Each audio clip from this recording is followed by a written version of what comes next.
Écho, Axel de Tarlet, le gaz de schiste aurait-il du plomb dans l'aile? On peut se poser la question.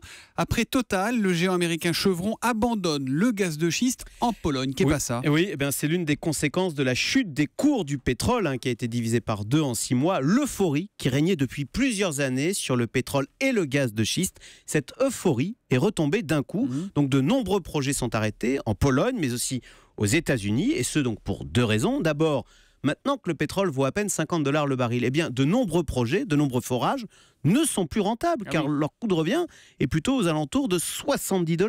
Et c'est le cas notamment aux États-Unis où nombre de forages sont opérés non pas par des grandes compagnies pétrolières, mais par de petites sociétés indépendantes qui ne peuvent pas se permettre de travailler à perte.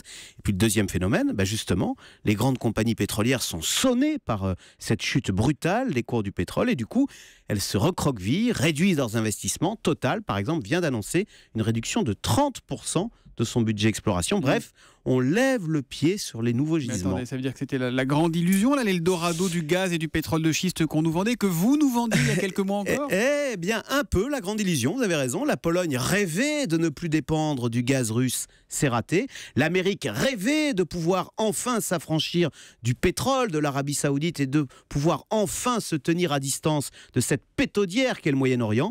Eh bien, là aussi, c'est raté. Et c'est d'ailleurs précisément ce que recherchait l'Arabie Saoudite qui, je vous le rappelle, a sciemment orchestré cette chute des prix du pétrole avec un objectif très précis: tuer le pétrole de schiste américain qui commençait à devenir un sérieux concurrent et représentait près de 30% de la production de pétrole aux États-Unis. L'opération a réussi, il faut le dire. Le gaz et le pétrole du schiste ont aujourd'hui du plomb dans l'aile. Mais est-ce que ça veut dire que chez nous, en France, la polémique pour ou contre le gaz de schiste va retomber toute seule, du coup? Oui, il y a plus de débat. Voilà, oui. Alors ça, c'est d'ailleurs plutôt une bonne nouvelle pour notre classe politique qui était empêtrée dans ce dossier depuis des années. En effet, vu la chute des cours, la rentabilité du gaz et du pétrole de schiste en France devient franchement discutable. Alors vous me direz, le sujet peut toujours revenir sur la table si les cours du pétrole remontent. Il suffit que la flèche reparte dans l'autre sens et on se dira tiens, le gaz de schiste finalement c'est assez intéressant. Il est toujours là. En gros, c'est avec un pétrole à $50, ça sert à rien.